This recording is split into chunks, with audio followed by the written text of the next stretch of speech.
If you haven't seen my most recent video where I tried to define elite sniping, one of the best endgame farming strategies in Diablo 2, I got a lot of questions that made me realize that let's bring it back. Let's not start in the cut. Let's define the different types of farming strategies that are active things that you can do in Diablo 2 to generate wealth, economy, loot drops, high runes, bases, anything that you're looking to do. I'll break down how they build off of one another, and I'll use a set of parameters so that you can get a better idea of what each one looks like individually, and then determine what your build is good at and what kind of farming strategies you should try to employ so that you can get the most out of every hour playing.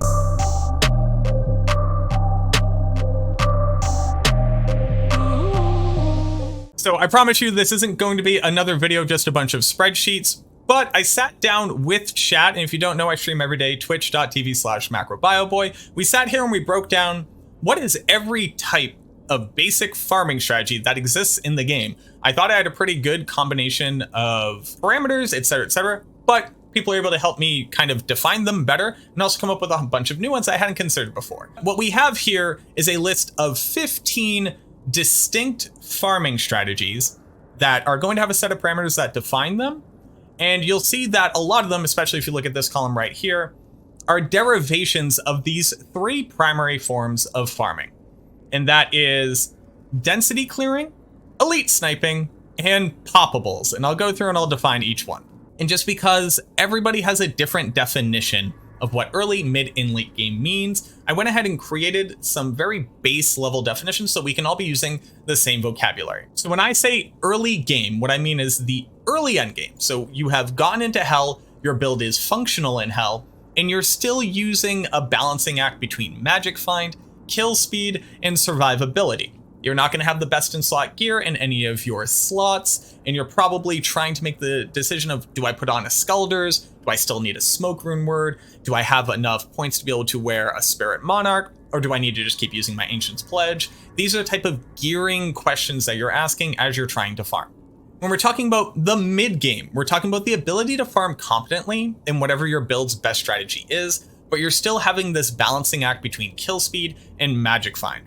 You probably don't have enough plus skills or enough skillers or survivability down in your charm section to be able to afford to use higher tier items in your primary gear, or you haven't found some of your best in slot pieces. So you're on a spirit sword when you're still looking for an Oculus on the sorceress. You may be using plus skill IES javelins on a lightning fury zone because you haven't found titans or thunderstrokes. These are the types of gearing issues that you're running into in the mid game. But you're probably farming competently, and you're probably not worrying about dying a lot anymore. It's just whether or not you have as much magic find or kill speed as you could potentially want. And then last, we're talking about the late game. How we define the late game is your build is probably wearing their near best in slot gear, and you're able to prioritize without needing to sacrifice. If you're going for kill speed, you are able to get the items that you need to maximize your kill speed.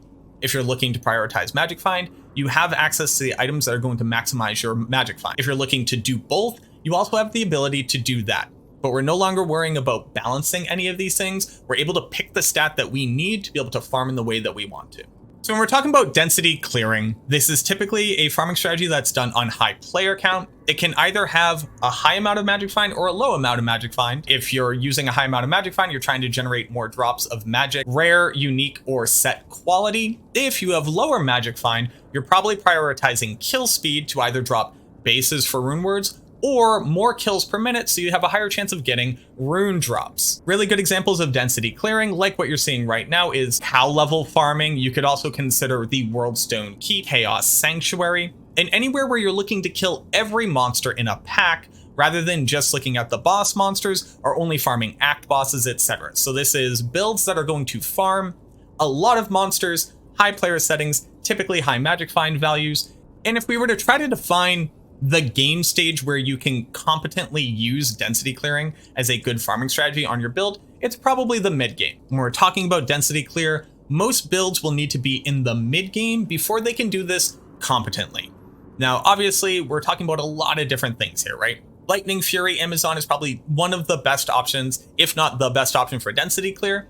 And while she can definitely density clear in cows in the early game, I'd say she needs a pretty good amount of gear before she can safely density clear in stuff like Worldstone Keep And at this point, she's not really sacrificing kill speed or needing to play overly safe. So that's what we mean when a density clear build is a mid-game stage farming strategy. Elite sniping is the second of the 3 primary farming strategies. Here, you are not prioritizing player settings because we're abusing the fact that the monsters are always going to drop items. This is typically a high magic find build. There are some nuances to that, but on average, this is low player settings, high magic find, and most builds can competently start elite sniping in the early game. Now, if we're talking about something like the Pit Berserker, which is the best version of an elite sniper, that's actually an endgame focused build because you need to have stuff like Enigma to be able to do it efficiently. If you want to think about early game options here, either a frenzy or double throat barbarian, any sorceress that's trying to elite snipe, utilizing Fistive, and any build which is able to prioritize mobility either on swap with a harmony bow or teleport staff. And you can also consider just farming super uniques that are right off from a waypoint where you're trying to kill monsters, low player settings, high magic find. And then the last primary farming strategy is Poppables, Clickables. You can think about these like chests, stones, urns, super chests and sparkly chests fall into this place. Gem shrine hunting falls into this as well. It's anything that you can generate wealth from in the game by interacting with an object without having to kill a monster. On top of that, it's in a very interesting place where it cares about player settings, so it's a high player settings farming strategy. It doesn't care about magic find. In most scenarios, you're actually just looking for a build that has really high mobility and can easily get to a bunch of poppables and survive getting there, considering you're on high player settings, but doesn't need to kill anything, doesn't need to worry about excessive amounts of survivability, is a very niche form of farming. When we think about this, we try to think about high FCR breakpoint characters like the Lightning Sorceress doing lower Kurast farming, where you're on a high player settings and you're clicking multiple super chests per minute and a chance to get a lot of good crafting materials, gems, jewels, charms, as well as high runes, which are typically the most important item found in this type of farming strategy. Now that we're done defining the 3 primary farming strategies, everything else that we're going to talk about are going to be derivations or some combinations of these things in different ways. I'm not going to go overboard with details here because I think some of them are fairly easy to grok. Boss farming, Indariel, Duriel, Mephisto, Kek W about Duriel, Diablo, and Baal. We're talking about killing the act boss in any area. These are going to be high player settings, high magic find endeavors. You're typically looking for a character who can survive the ravages if we're talking about something like Bale Waves or the Chaos Sanctuary, or even just surviving the extra monsters that surround Indariel. Most notably, we're probably talking about a Mephisto farmer in this way. So we're hoping to kill them on players 5 settings, and obviously that's different per act boss, to get the most drops possible. And we're maximizing our magic find. Because Mephisto is never going to drop a base item, we want the highest chances of them dropping typically unique items. You're looking for something like Shaco, Arachnid Mesh, Titans, Skin of the Viper Magi. The list goes on and on and on. The benefits for boss farming is that it's typically just as effective on single player as it is on multiplayer, and the rewards are pretty easy to get into. So a lot of builds are able to farm bosses pretty early on, even if they need to sacrifice some of their kill speed for getting access to mobility. And then it translates really well into late game as well when you move on to farming stuff like Baal and Diablo instead of continuing to farm Mephisto. Obviously, the poster child of boss farming is the Blizzard Sorceress, so any build that has high mobility, able to stack a lot of magic find, and able to actually kill the bosses in an efficient time, so you're not wasting time compared to other farming strategies. For how we're breaking this down, boss farming is actually just a derivation of elite sniping. Because in reality, you're not trying to kill a lot of stuff around them. Typically, you're trying to prioritize a single monster for the purposes of dropping the items from the loot table that they have available to them. Super chests are a specific type of poppable that really only cares about one thing, and that's player settings. So these are going to be available in areas like the Arcane Sanctuary, Sewers level 2, down in the Maggot layer. There are super chests all over the world, and the higher the player setting, the more items that they're going to drop. These are really good for the same reason why farming them in lower Kurast makes them so good. A large amount of crafting materials, charms, as well as good gold items, and hopefully high runes. Super chests don't care about magic find, so again, mobility is the only important thing here, and popping them is just like a great loot pinata that doesn't require you to be able to kill monsters. So this is another early game farming strategy that you can use to get into wealth easily. It's kind of like cheating out drops, and not needing to worry about the typical gear restraints that other type of farming strategies really require to be able to be competent at it. Armor and weapon racks are an even more niche form of farming, and I'd also argue that this is really only something that applies in the single player game experience. Just to very quickly explain what this means, especially in places like Lower Kuras, you're going to see armor racks and weapon racks around the super chests in that area. The thing here though is, in single player, if you approach the rack from the same way every time, it's more likely to drop the same base item. So you can find an armor rack that is dropping Monarch shields and then farm that to get good bases, chances at J mods, as well as potentially dropping unique versions of items. These are not really an example of something that you can do in multiplayer because the amount of RNG that goes into it basically means that anything can drop from them, but they're typically good to hit on the way by because you can drop really good base items either for rune words or if you're looking for good pelts, primal helms, and again, that Monarch, always hoping to get a J mod, right? Key farming. So trying to farm stuff like the Countess, the Summoner, and Nilithak. This is a derivation of elite sniping because you're realistically only looking to try to kill a monster. But where this changes is that you're hoping to farm them on a much higher player setting, and you very typically don't care about magic find. Increasing the player setting is going to increase the chance that you're going to get a key to drop from these monsters. And then each one of them has their own benefits that makes key farming its own niche form of farming, because when you're farming the Countess, even though increasing the player setting is going to decrease the chances, she can drop runes and mid runes. She can drop all the way to low from her normal drop table, and she can drop up to ist from her special rune drop table. The benefit in farming the Summoner, especially on multiplayer where you don't have static maps, the Arcane Sanctuary is going to have good density clear options, farming stuff like big ghost packs for chances at high runes, and also super chests at any one of the ends of the lanes that you don't find the Summoner himself. While killing the Summoner isn't going to necessarily net you anything more exclusive than just the keys that he can drop, the area that he is in allows you to employ some of the other high value farming strategies. And if you're not making sure to kill the ghost packs or pop the super chest, you're missing out on a chance of a lot of good value. Lastly, Nilithak. Not only can he drop every item in the game, but also the grand charms that he dropped can roll up to 45 life, that of Vita suffix on skiller charms. So while killing him, you're predominantly looking for keys. Farming him as a target does net you a lot of good drops as well as the potential for really good uniques and sets. So just to recap, key farming is a low magic find, high player count, high mobility, survivability, and overall strength. So using something like a 200 FCR lightning sorceress is going to be one of your best options because she also has the ability to very quickly open up super chests with telekinesis, as well as actually clear density with her high impact lightning skills. So farming those ghosts in Arcane Sanctuary becomes a breeze. And the whole purpose of farming all those keys is ultimately to be able to farm torches. Torch farming strategy is obviously very niche here. It's another derivation of elite sniping because you're only looking to kill the actual bosses. So any build that's able to survive and easily kill Lilith, Uber Duriel, and Uber Iswal, having high mobility, high kill speed, and high survivability, that can also go and actually kill the Uber Diablo, Mephisto, and Bale as well. Builds specifically like the Smiter or any high impact, high mobility physical builds like a Zealer with Enigma, etc. is what's going to work here. You're always looking to farm on low magic find, low player count. You want it to be as simple as possible because the end goal is just getting that torch, and you're probably not going to be farming the areas that the mini Ubers spawn in any way, shape, or form. You can, it's just not worth your time. And this is a late game farming strategy. Just to very quickly explain that, because I do think there's a little bit of nuance here, especially when we're talking about single player.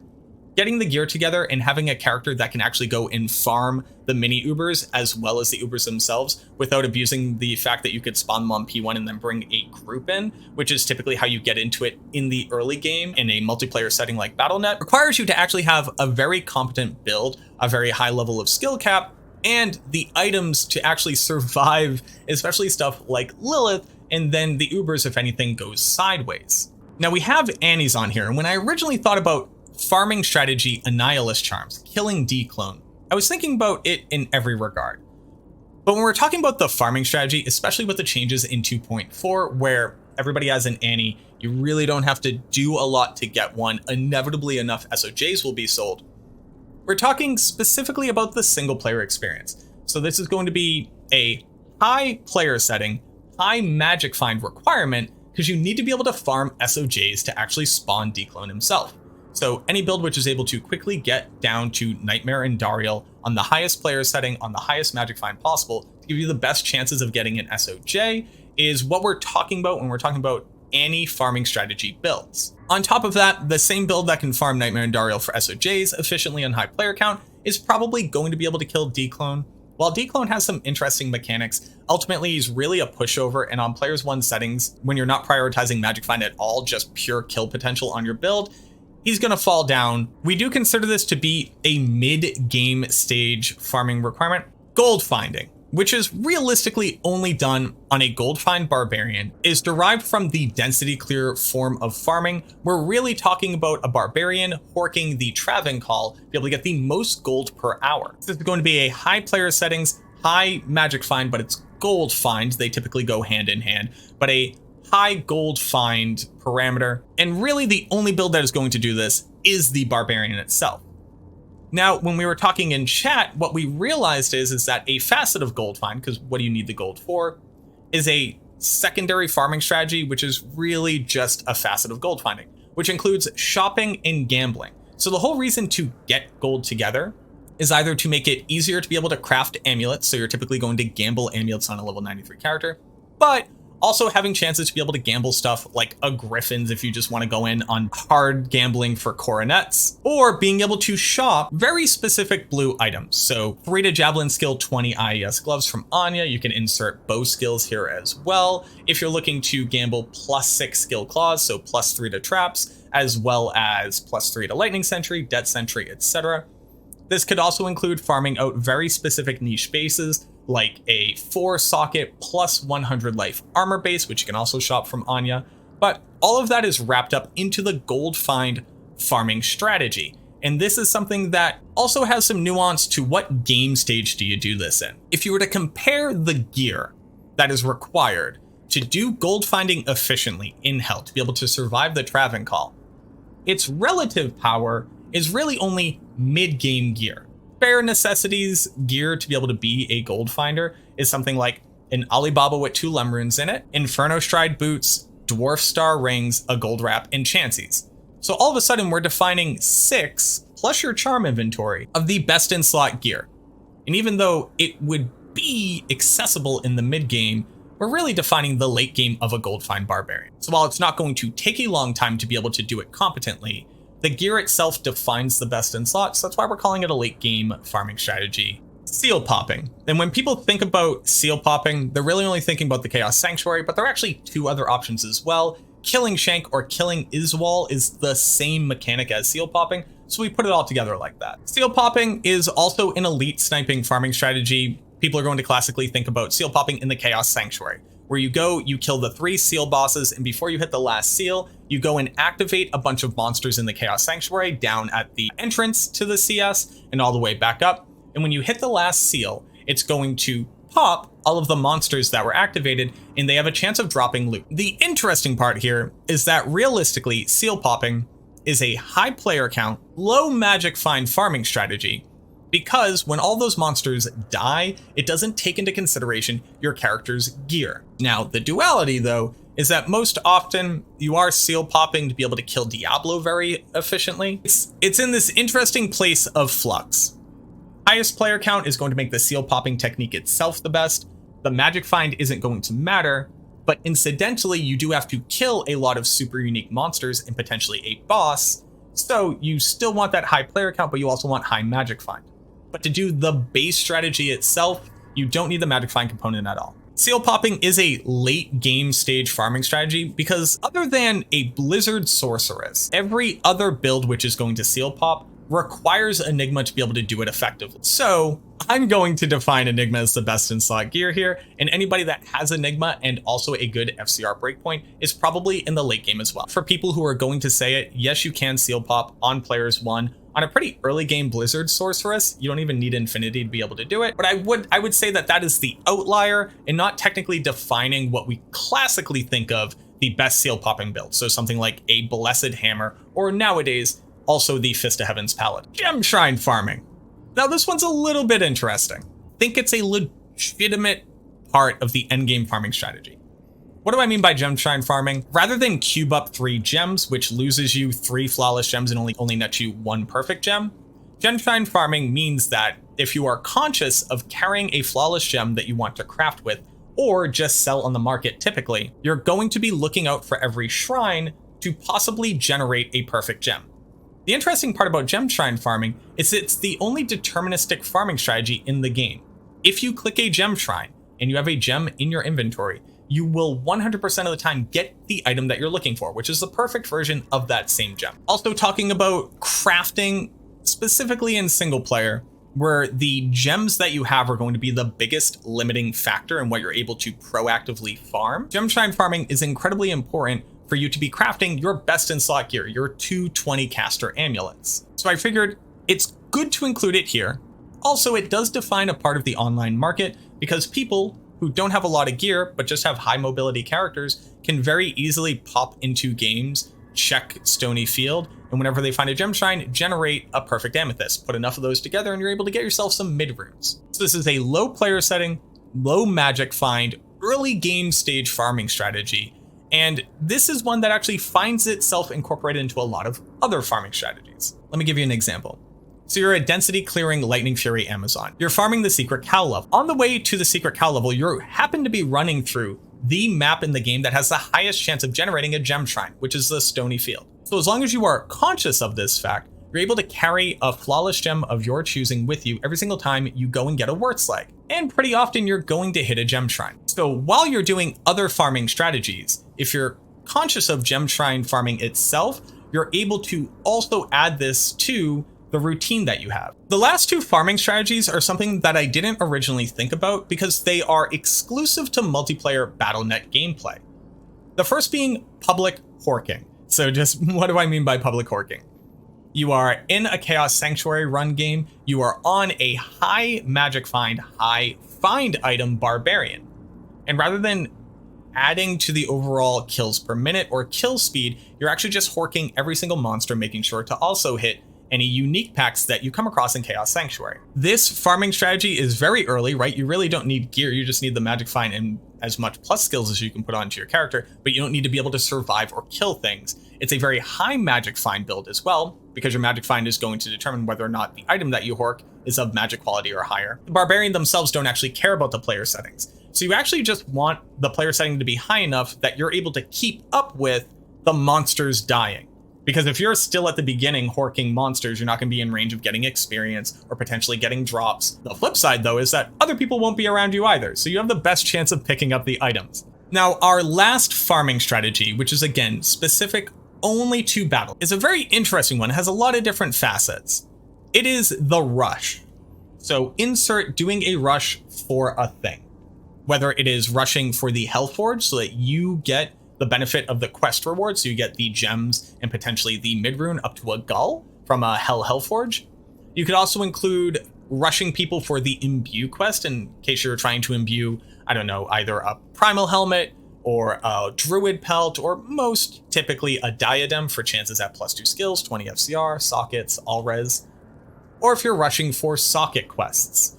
All of these things are kind of nebulous forms of farming, right? Getting one rare item and potentially a mid-rune, as well as being able to socket a piece of gear that you have. It's a legitimate form of farming in the multiplayer setting, and it's a legitimate way of developing wealth. Arguably, the best build to do this is the Blessed Hammer Paladin. So you need to have a character that's able to kill very quickly and have high FCR frames, but is also able to stack a lot of magic find.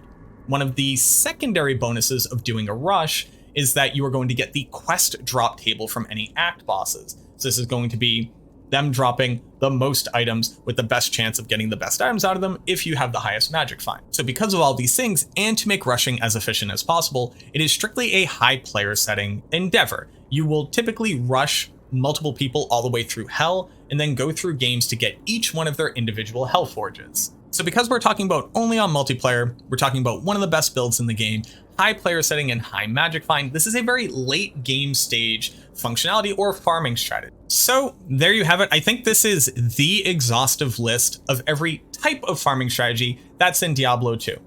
Now, For everybody who is playing the game, you're probably employing multiple types of these farming strategies in any given game without ever really considering what the general makeup of them are. When you're density clearing, you are in a way also elite sniping, and if you cannot get a game together with multiple people, maybe you should focus more on elite sniping and less on density clearing. If you're able to always get high player settings games, maybe you are specifically doing rushes where you are instigating having high player settings.